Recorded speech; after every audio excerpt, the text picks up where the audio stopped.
território da Palestina era parte do Império Otomano até o final da Primeira Guerra, época que ocorreu a primeira onda de imigração de judeus, estimulada pelo movimento sionista.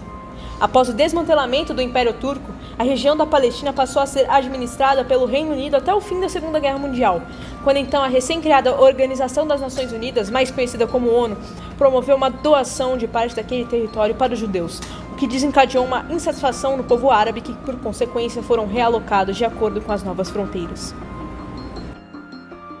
The resolution of the DAC Committee for Palestine was adopted by 33 votes, 13 against, 10 abstentions.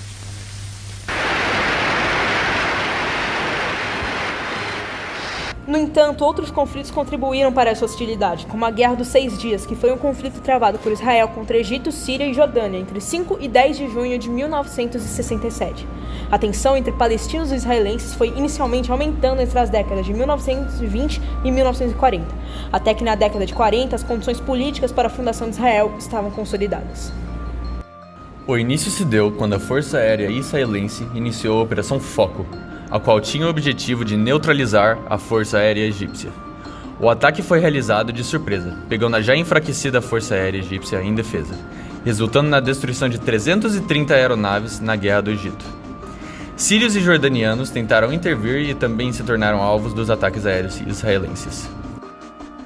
No dia seguinte, as forças de Israel invadiram o território egípcio, adentraram na península do Sinai e conquistaram a faixa de Gaza, que na época era território dos egípcios. No terceiro dia, Israel conquistou a porção de Jerusalém que estava sob o controle da Jordânia. Além disso, conseguiu liberar o Estreito de Tirã ao identificar uma fortaleza egípcia abandonada no local. No quarto dia, as tropas de Israel avançaram no deserto do Sinai, estabelecendo controle total sobre a região. Ademais, a conquista de toda a Cisjordânia, território que havia sido anexado pela Jordânia desde a guerra de 1948 a 1949. Já no quinto dia, Israel atacou a Síria, invadindo e conquistando as colinas de Golã. No dia seguinte, sexto dia, Síria e Egito haviam estabelecido um armistício com Israel, encerrando o conflito. Israel ampliou consideravelmente o seu território. A Guerra dos 6 Dias é um conflito que repercute nos dias de hoje, porque suas consequências ainda são muito vividas. A guerra contribuiu para o enfraquecimento do pan-arabismo, um movimento que defendia a universalidade política e cultural do povo árabe a partir de repúblicas seculares. O conflito causou aproximadamente a morte de 5.000 soldados, uma enorme destruição da capacidade bélica de Egito, Síria e Jordânia, cerca de 400.000 refugiados que se estabeleceram em diversos países vizinhos, sobretudo o Líbano, a Península de Sinai e as colinas de Golã, a Cisjordânia e a faixa de Gaza foram anexados ao território israelense, e além da ocupação ilegal da Cisjordânia. Em resumo, o conflito entre Israel e os palestinos se deu majoritariamente por causa do controle sobre a Palestina e o domínio de Jerusalém, além de algumas outras questões religiosas. Entretanto, recentemente o confronto envolve novos aspectos, os quais estão ligados à maneira violenta pela qual Israel trata a população palestina presente no país ou em territórios dominados por ele. Houveram diversas tentativas de instaurar a paz, como o Acordo de Oslo, que foi assinado com o intuito de unir os dois povos. Esses acordos incluíam o término dos conflitos, a abertura das negociações sobre os territórios ocupados, a retirada de Israel do sul do Líbano e a questão do status deste país, da retirada das forças armadas israelenses da faixa de Gaza e Cisjordânia e o autogoverno nas zonas governadas pela autoridade palestina. Segundo a ONU, no dia 7 de outubro, milhares de palestinos foram capturados e levados de Gaza a Israel. Dentre eles incluíam-se médicos, pacientes, habitantes em fuga e combatentes. Eles foram detidos e mantidos seminus, usando apenas uma fralda em locais semelhantes a jaulas. Além disso, os aprisionados relataram que em boa parte do tempo ficaram vendados, sofreram privação de sono, comida e água, receberam choques elétricos e queimaduras de cigarros. Também foram registrados más condições sanitárias e ar fresco, demais relatos de violência sexual e de gênero. O exército israelense tem sido acusado de forçar palestinos a entrar em casas e túneis que podem conter armadilhas em Gaza, uma prática conhecida como o Protocolo do Mosquito.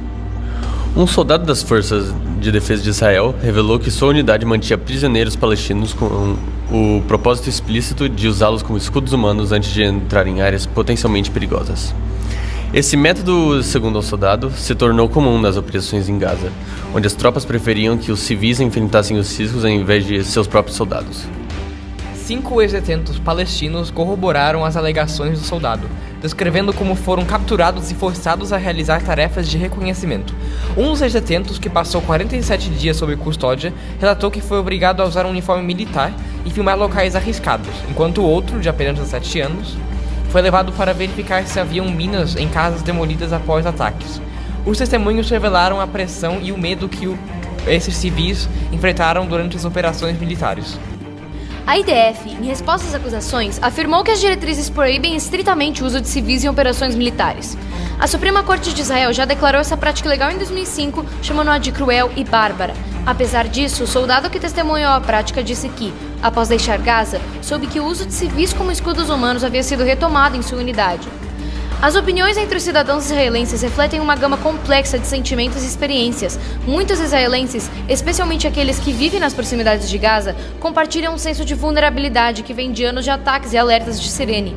Para eles, a necessidade de segurança é uma prioridade e a desconfiança em relação aos palestinos é frequentemente alimentada pela história de confrontos e violência. No entanto, essa perspectiva de proteção não é universal. Existe um número crescente de israelenses que opõem a ocupação e que buscam um caminho diferente, um que prioriza a coexistência pacífica. Movimentos como Peace Now e Breaking the Silence foram criados por israelenses, na esperança de um fim para a guerra. O Peace Now, por exemplo, foi criado por cidadãos israelenses preocupados com a expansão dos assentamentos na Cisjordânia e o impacto que isso teria sobre a possibilidade de um futuro acordo de paz com os palestinos. O movimento trabalha para aumentar a conscientização sobre as questões de paz e direitos humanos. Já o Breaking the Silence reúne relatos de ex-soldados israelenses que compartilham suas experiências durante o serviço militar na Cisjordânia e Gaza, destacando os impactos éticos e emocionais do conflito. Essas organizações trabalham para humanizar a narrativa, lembrando que por trás dos números e das políticas existem vidas humanas, tanto israelenses quanto palestinas. As autoridades de saúde palestina apontam que a campanha terrestre e aérea de Israel em Gaza matou mais de 38 mil pessoas, em sua maioria civis, e expulsou mais de 2,3 milhões de habitantes de suas casas. Nos primeiros meses da guerra, o número de mortos era calculado a partir da contagem de corpos que chegavam aos hospitais, e os dados incluíam nomes e números de identidades da maioria dos mortos. Com o avanço do conflito, menos hospitais e necrotérios começaram a operar. Então, outros métodos foram adotados pelas autoridades. O Ministério da Saúde palestino diz que mais de 70% dos mortos são mulheres e crianças. Para a maior parte do conflito, seus números mostraram que as crianças representavam um pouco mais de 40% de todos os mortos. No entanto, as condições nos hospitais que compilam os números pioraram em meio aos conflitos e muitos mortos não podem ser identificáveis devido aos ferimentos.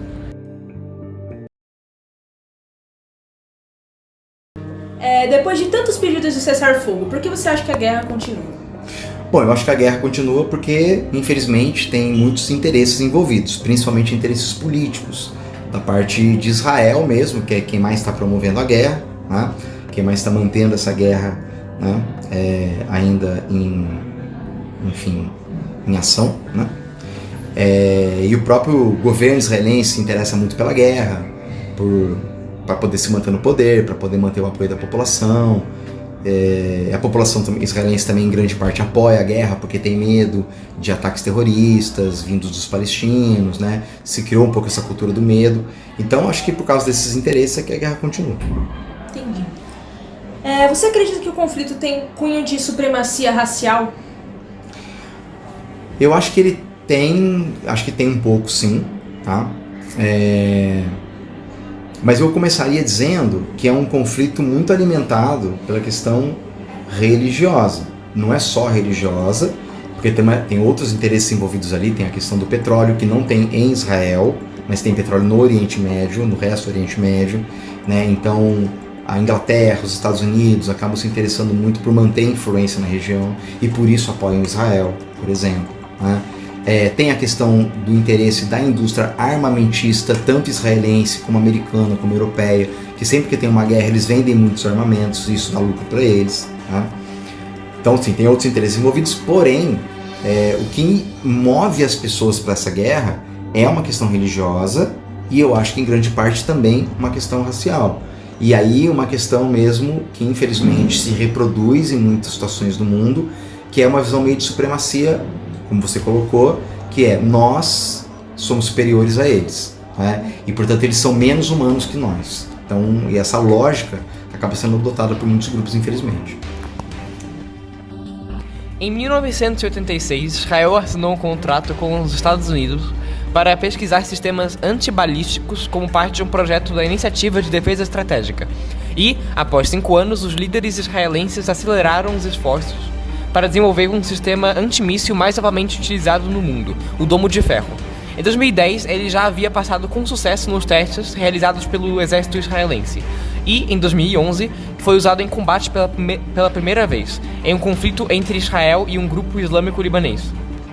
No dia 7 de outubro de 2023, Israel foi bombardeado pelas forças armadas do Hamas, que lançaram cerca de 1.050 mísseis e morteiros, dos quais 850 foram interceptados por esse sistema antimísseis, resultando em uma redução de mais de 80% do dano que poderia ter sido causado.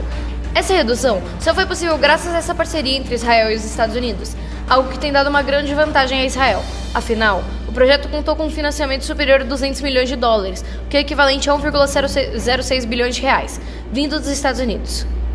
O Domo de Ferro previne ataques de mísseis balísticos, mísseis de cruzeiro, foguetes e outras ameaças aéreas. Sua tecnologia conta com diversos radares espalhados por Israel, e estes calculam a trajetória dos mísseis, identificando aqueles que irão cair em áreas urbanas.